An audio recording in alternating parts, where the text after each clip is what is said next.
कि डीएनए सबसे पहले देखा 1869 में, नाम है मिशन फार्मेसी नाम उसका, ये देखता है। लेकिन यहाँ पे बात करेंगे संश्लेषण करने का जो काम करता वाटसन और क्रे 1953 में। जब ये संश्लेषित करते हैं तो कहते हैं कि डीएनए दो कुंडली है। क्या कुंडली? दो कुंडली है। अब यहाँ पे दो कुंडली होता है। इसी डीएनए का प्रयोग प्रयोगशाला के तौर पे हरगोविंद खुराना, कौन खुराना? अब ये बात आता है कि आखिर डीएनए बना किसका होता है? तो डीएनए प्रोटीन का बना होता है। किसका बोलेंगे? प्रोटीन का। और ये पाया कहाँ जाता है? तो केंद्रक में, माइटोकॉन्ड्रिया में, क्लोरोप्लास्ट में। क्लोरोप्लास्ट का मतलब है कि पेड़ पौधा, और पौधा पेड़ पौधा, ठीक है।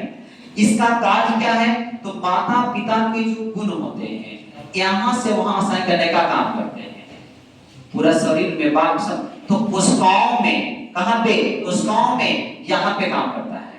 ये बात करेंगे यहाँ से इसी बीच में जब आता है तो बात करेंगे, जैसे बोले थे कि दो कुंडली मॉडल है, जो यही दो कुंडली मॉडल है, इस तरह से ऐसे दो कुंडली मॉडल है।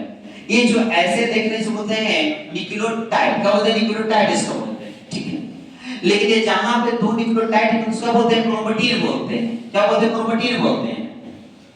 अब यहाँ पे जो देख रहे हैं इस तरह का जो एरिया देख रहे हैं ये गुणसूत्र है। गुणसूत्र हमने बोला था कि धागा नुमा होता है। कौन नुमा?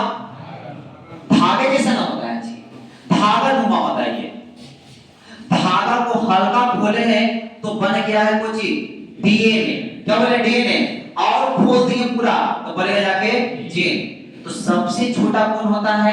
जीन। यानी कि आपको क्वेश्चन आप कहीं करें डीएनए ले लेता है, क्यों? कि जीन ऑप्शन में नहीं रहता है। तो यहाँ बात करेंगे सबसे छोटा इकाई जो अनुवांशिक करा हो रहा जीन। अब यहाँ पे बात करेंगे जैसे कि यहाँ पे जो लाइनिंग देख रहे हैं इसी लाइनिंग की बात करेंगे आगे चल के। जितना भी न्यूक्लियोटाइड था तो बहुत ज्यादा न्यूक्लियोटाइड का सो बोले पॉलीन्यूक्लियोटाइड बोले हैं।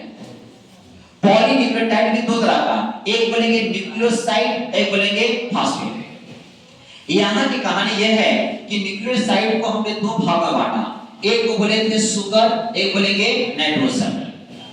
शुगर जो देखे हैं ये कौन सा शुगर है? तो बोलेंगे डीऑक्सीराइबोज। क्या बोलेंगे?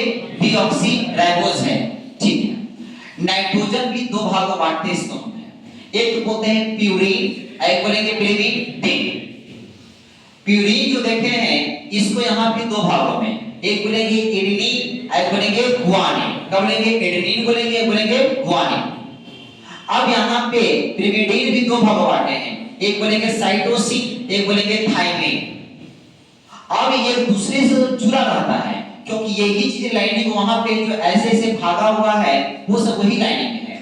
जैसे बात करेंगे एडेनिन जो है ये मिलता है किससे? थाइमिन से, डबल बॉन्ड से, साथ हाइड्रोजन से। गुआनिन जो बना है ये साइटोसिन से, ट्रिपल बॉन्ड। कौन सा बॉन्ड? Triple bond. यही है।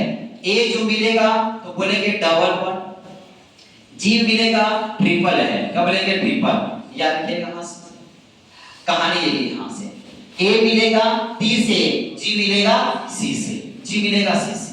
अब इसी में पढ़ना आपको आरएनए। आरएनए के बारे में कहा जाता है कि इसका फुल फॉर्म होता है राइबोन्यूक्लिक एसिड। अच्छा, न्यूक्लिक क्यों बोलते हैं? न्यूक्लिक हम इसलिए बोलते हैं कि पाया कहां जाता है? केंद्र में। कहां पर जाता है? केंद्र में। इसलिए बार-बार हम न्यूक्लिक बोलते हैं। आरएनए की बात करते हैं। आरएनए बनने की प्रक्रिया कुछ नहीं है। जो डीएनए में जो थाइमिन देख रहे हैं, जब वहां पे बांटे थे पिरिमिडिन को, और पिरिमिडिन को जब दो भागों बांटे थे, एक हमने क्या बोला था? साइटोसिन, और दूसरा बोले तो थाइमिन। उसी थाइमिन के जगह पर अलग यूरोसिन का प्रयोग कर देंगे तो क्या बन जाएगा? सीधा बन जाएगा हम लोग को आरएनए। आरएनए क्या करता है? यहां से ये भी बनता है, डीएनए के संश्लेषण से बनता है। आरएनए तीन प्रकार के, यानी कि एक आरएनए, एगो टी, एगो एन। आर का काम प्रोटीन का संश्लेषण करना, किसका संश्लेषण? प्रोटीन का। और टी काम है जो प्रोटीन संश्लेषित हो गया है उसको राइबोसोम तक पहुंचाना। एक का जो काम है ये केंद्रक के बाहर रहता है और बाहर की चीजें को अमीनो अम्ल है किसका जरूरत है नहीं है उसको चुनने का काम करता है। ये है डीएनए और आरएनए। अब यहाँ पे अंतर रहेगा, अंतर पढ़ लेंगे, यही मैंने आपको पढ़ना था। हम यहाँ से पूछेंगे, जिनको फोटो लेना ले लीजिए।